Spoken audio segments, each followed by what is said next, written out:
తెలంగాణ వీర మహిళా నాయకురాళ్ళు కావ్య గారు ఈరోజు మనతో ఉన్నారు. కావ్య గారు చెప్పండి, అసలు ఒక చిన్న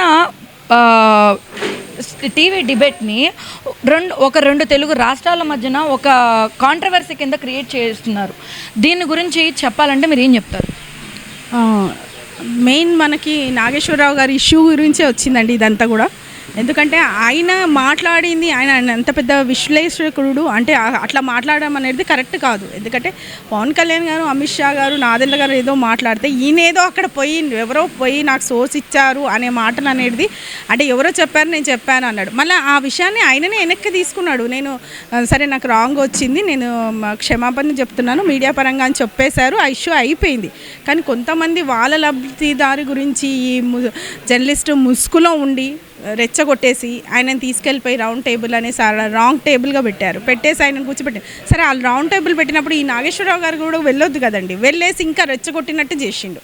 అంటే ప్రాంతాల మధ్య తెలంగాణ ఆంధ్ర అనే గొడవలు కొట్లాటలన్నీ తీసుకొస్తున్నాడు ఇప్పుడు. ఎందుకంటే అది ఎప్పుడు అయిపోయింది. ఇప్పుడు మనం తెలంగాణ వచ్చింది, ఆంధ్ర వచ్చింది, అన్నదమ్ముల్లాగా ఉంటున్నాం, మంచిగా ఉంటున్నాం. కానీ వీళ్ళు మళ్ళీ తెలంగాణ కొట్లాటలు పెట్టాలన్నట్టుగా చూస్తున్నారని మాకు అర్థమైంది. అంటే ప్రాంతీయవాదాన్ని రెచ్చగొడుతున్నారు అన్నది వాళ్ళు ఏంటంటే ఒక ఆరోపణ చేస్తున్నారు. సో ప్రాంతీయవాదాన్ని రెచ్చగొడుతున్నారు అన్న దాని మీద మీ పార్టీ అధ్యక్షులు వారు ఏమంటున్నారు?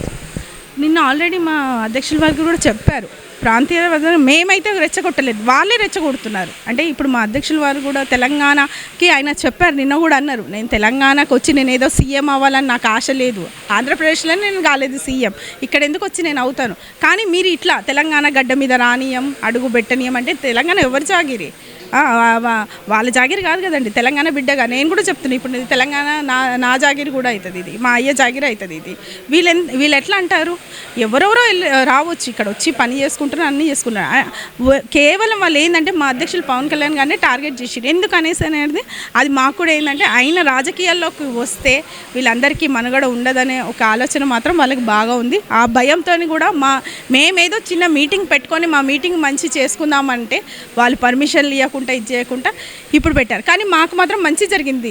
మేము మీ ద్వారా ఎందుకు చెప్తున్నానంటే మా అధ్యక్షులు పవన్ కళ్యాణ్ గారు కూడా మీటింగ్ పెట్టడం ఆపేసినందువల్ల ఇప్పుడు తెలంగాణ మీద పూర్తిగా దృష్టి పెడతానని చెప్పాడు. అంటే ఇప్పుడు ఇదివరకు ఏంటంటే బీఆర్ఎస్ వర్సెస్ కాంగ్రెస్ ఆ విధంగా ఉండే గొడవలు ఇప్పుడు ఎలా అయిందంటే ఇప్పుడు కొట్టుకునే పార్టీలు రెండు కలిసిపోయి ఒక పార్టీ మీదే టార్గెట్ పెట్టి మొత్తం అంతా కూడా జనసేన పార్టీని ఫోకస్ చేయడం మొదలుపెట్టారు.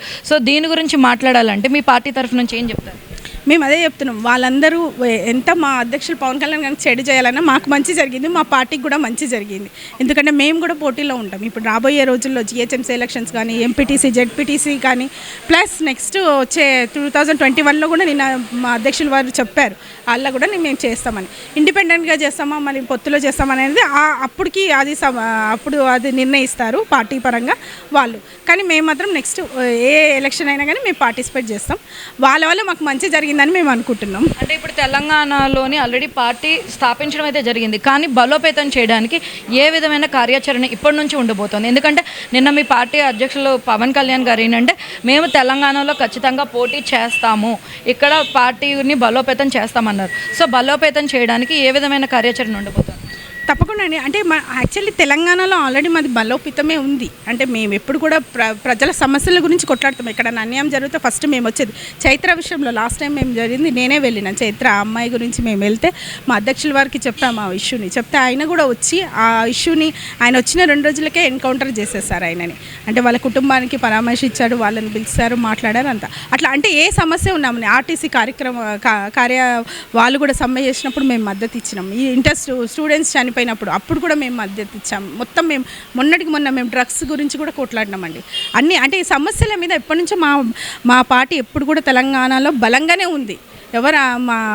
లేదు అని ఎవరు అనుకోవడానికి లేదు. ఇప్పుడు ఏంటంటే ఇంకా మేము కొత్తగా మొత్తం కార్యాచరణ అనేది మా అధ్యక్షుల వారితో ఒకసారి మాట్లాడి మా రాష్ట్ర నాయకులు అందరం కూడా కూర్చొని ఎలా ముందుకు వెళ్ళాలని. కానీ ప్రతి సమస్య మీద మాత్రం మేము కొట్లాడతాం. అంటే ప్రతి పార్టీలో కూడా స్టూడెంట్ నాయకులు అనేవాళ్ళు కీలక పాత్ర పోషిస్తారు.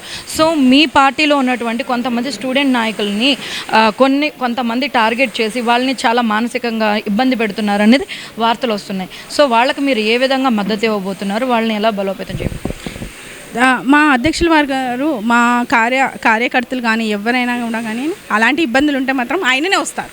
తప్పకుండా ఆయన వస్తారు. అంత ఇబ్బందులు పెడితే మాత్రం ఫస్ట్ మేము ఎదుర్కొంటాం. మాతో కూడా కాకపోతే మా అధ్యక్షుల వారు వస్తారండి. ఆ భయం అయితే ఉంది. ఆ సపోర్ట్ మాకు మాత్రం మా పార్టీ నుంచి ఉంది.